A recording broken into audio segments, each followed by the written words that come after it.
wabarakatuh. Bertemu lagi dengan Bu Fitri dalam channel Belajar Online, Solusi Belajar di Era Digital. Baik anak-anak, kita hari ini kembali lagi membahas soal yang kedua, yaitu cerita fantasi KD 3.4 dan 4.4. Saya harap kalian tidak bosan ya. Langsung saja kita mulai pembahasannya.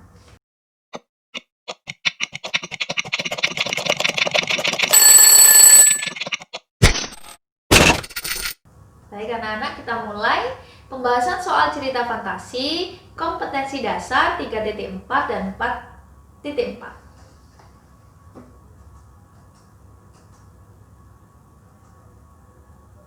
Soal nomor 1. Berikut yang bukan struktur cerita fantasi adalah, saya ulang pembelajaran sebelumnya. Struktur cerita fantasi yang pertama ada judul, yang kedua ada orientasi, yang ketiga ada komplikasi, yang keempat ada klimaks, dan yang kelima ada resolusi. Pilihan gandanya adalah A judul, B resensi, C klimaks, D komplikasi. Jadi yang bukan struktur cerita fantasi adalah iya, betul. Jawabannya resensi. Resensi itu adalah sebuah ulasan karya sastra ya. Bisa mengulas buku, novel, cerpen, kemudian juga bisa mengulas film, kelebihan dan kekurangannya. Pelajaran itu ada di kelas 8.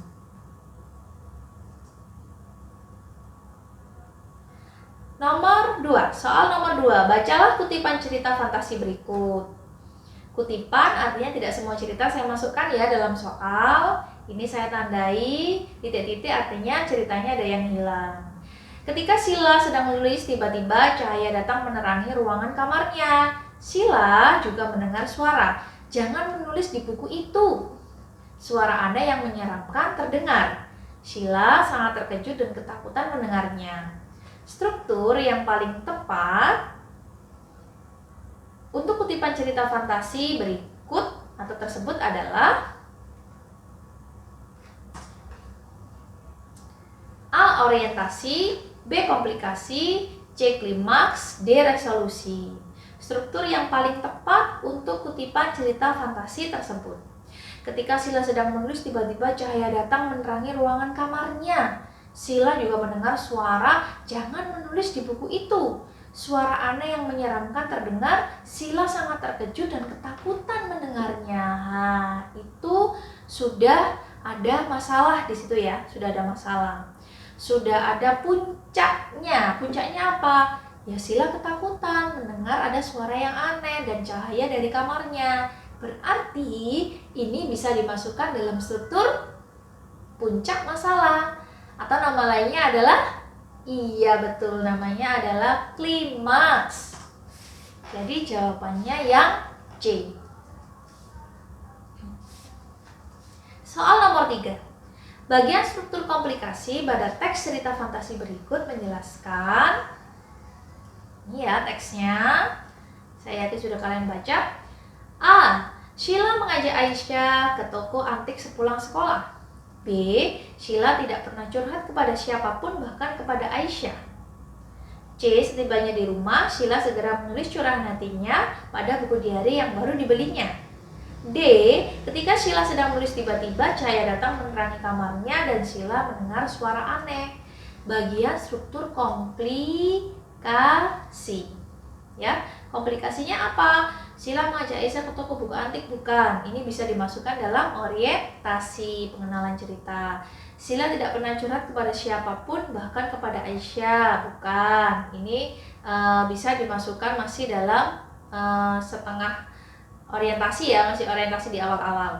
Setibanya di rumah, Sila segera menulis curahan hatinya pada buku diari yang baru dibelinya. Komplikasi itu adalah awal masalah. Awal masalahnya itu Sila menulis buku diari. Intinya seperti itu, ketika dia sudah beli, dia mau menulis, itu masalahnya, awalnya ya. Berarti bisa dilihat jawabannya apa? Berarti awal masalahnya. Iya, jawabannya yang C. Kalau yang D, ketika Sila sedang menulis tiba-tiba cahaya datang menerangi kamarnya itu soal sebelumnya ya, artinya dia sudah masuk ke klimaks. Jadi bedakan antara komplikasi, awal konflik atau masalah, kemudian mencapai puncak masalahnya yaitu sudah masuk di klimaks. Jadi jangan bingung ya. Soal nomor 4. Kutipan cerita berikut yang termasuk bagian resolusi adalah, masih ingat resolusi apa? Iya, resolusi adalah penyelesaian suatu cerita atau penyelesaian cerita fantasi, begitu ya. Pilihan gandanya adalah A. Gubrak, naga pun bangun. Wah, lari, kata kami bersamaan. B. Akhirnya kami mengembalikan berlian itu kepada sang ratu. Lalu ia memberikan cincin yang indah sebagai penghargaan untuk kami berempat. C. Aku mengadakan pesta di hari ulang tahunku dan aku mengundang ketiga sahabatku, Aza, Radita, dan Naila. Kami sudah berteman sejak lama. Setelah acara ulang tahunku selesai, kami membuka kado bersama-sama. Yang D. Kami kaget bukan kepala melihat negeri berlian yang sangat bercahaya. Lalu datanglah si prajurit berlian membawa kami ke kerajaannya. Kami pun bertemu dengan ratu dari kerajaannya. Kira-kira penyelesaian masalah dari cerita dari pilihan ganda ini apa ya? Gubrak, naga pun bangun. Wah, lari. Nah, ini merupakan puncak konflik atau masalah karena dia dalam bahaya. Jadi masalahnya sudah dalam puncak, artinya klimaks. Bukan. B. Akhirnya kami mengembalikan berlian itu kepada sang ratu, lalu ia memberikan cincin yang indah. Nah, ini tampaknya di akhir cerita ya. Akhir cerita ini cocoknya yaitu penyelesaian masalah atau resolusi. Akhirnya kami mengembalikan cincin berlian, kemudian kami diberi penghargaan, kemudian kami pulang, misalnya seperti itu. Itu namanya penyelesaian masalah. Kita lihat. Iya, jawabannya yang B. Bagaimana di nomor 4 ini? Apakah kalian sudah menjawab benar atau justru salah? Lanjut. Soal nomor 5. Kutipan cerita imajinasi berikut termasuk bagian struktur. Nah, ini ada bacaannya ya. Senja baru saja turun, di kejauhan masih ada semburat merah muda yang cantik. Di tepi jalan terdengar bunyi mesin mobil di mana-mana. Aku mengembuskan nafas berat melihat batang-batang pohon yang berserakan di pinggir jalan. Pohon-pohon sahabatku yang hidup puluhan tahun itu kini sudah tergeletak tak berdaya. Mereka sudah mati. Aku merasa terenyuh. Hatiku pilu melihat pohon-pohon yang tak berdosa itu ditebang satu persatu. Dasar para manusia serakah, lebih mementingkan bisnis daripada menjaga alam. Nah, kalau dilihat dari awalnya, senja baru saja turun, di kejauhan masih ada semburat merah. Kok tampaknya ini tampaknya seperti pengenalan cerita ya. Jadi ada latar yang dikenalkan. Di video sebelumnya Bu Fitri menjelaskan bahwa orientasi atau pengenalan masalah itu bisa mengenalkan tokoh atau latar. Kalau di sini senja baru saja turun, di kejauhan masih ada semburat merah. Nah, ini kan suasana kan ya. Suasana, kemudian bisa di kejauhan, bisa juga latar tempat. Jadi selain latar suasana juga latar tempat. Tampaknya ini cocok sekali masuk dalam struktur apa? Ayo kita lihat pilihan gandanya. A. Orientasi, B. Klimaks, C. Komplikasi, dan D. Resolusi.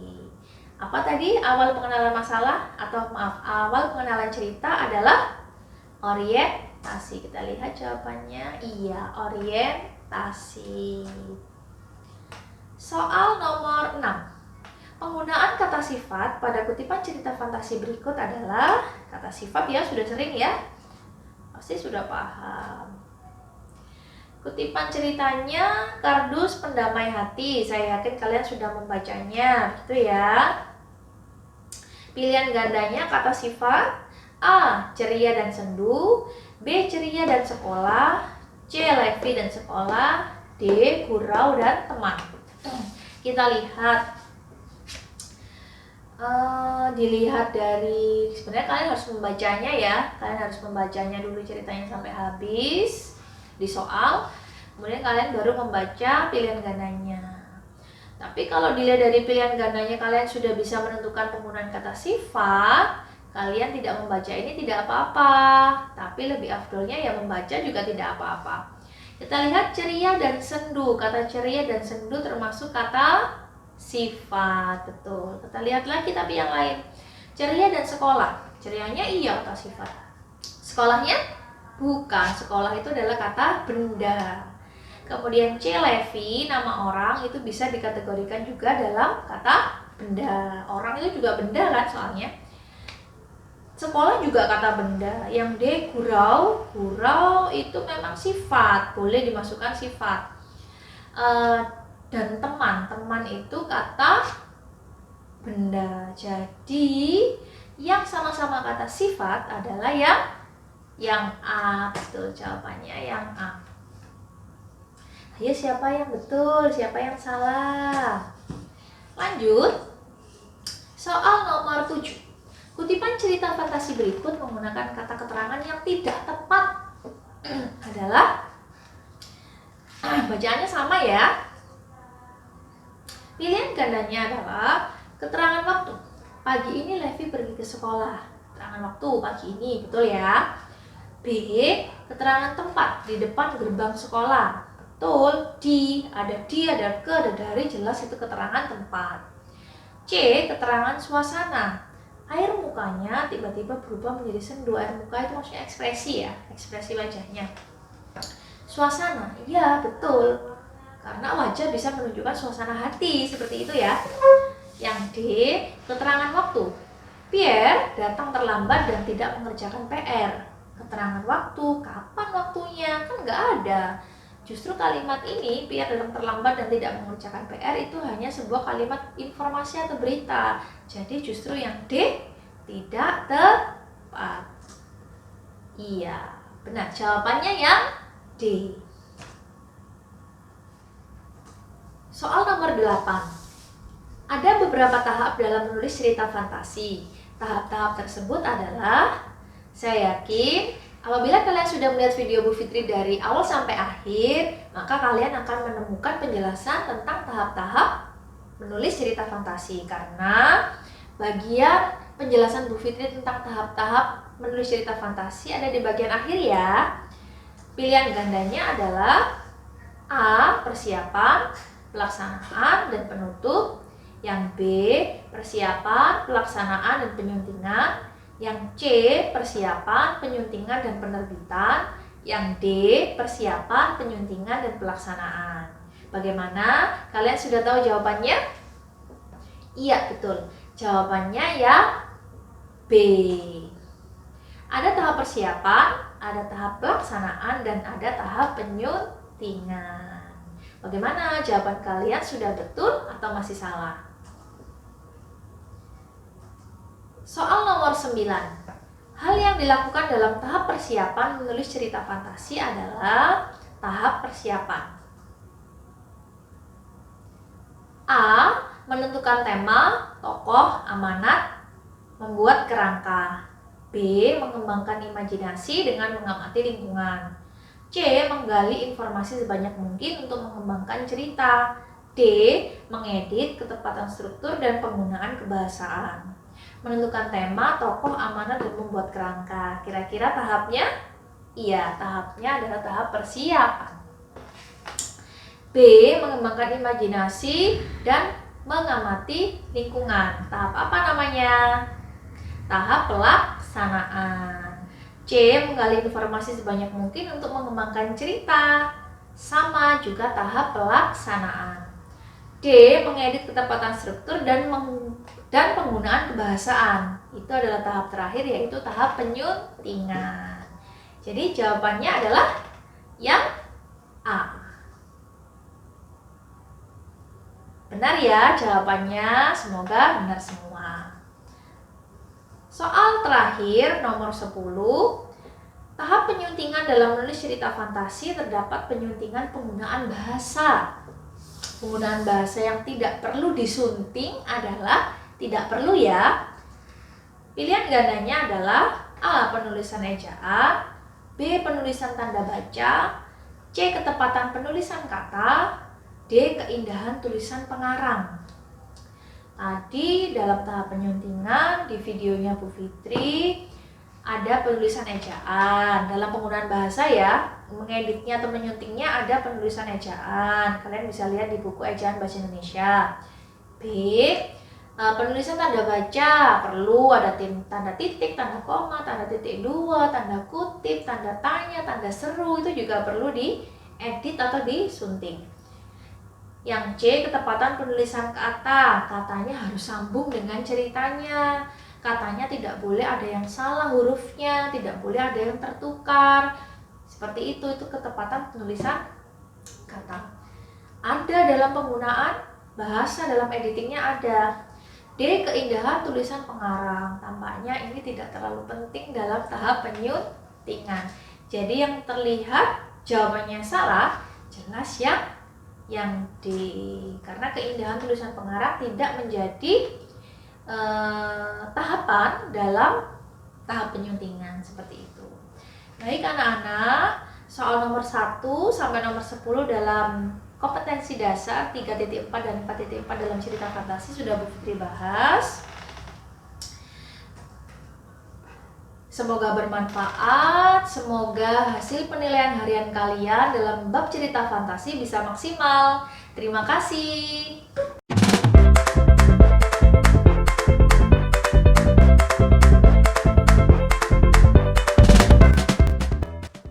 Baik anak-anak, demikian pembahasan soal cerita fantasi KD atau kompetensi dasar 3.4 dan 4.4.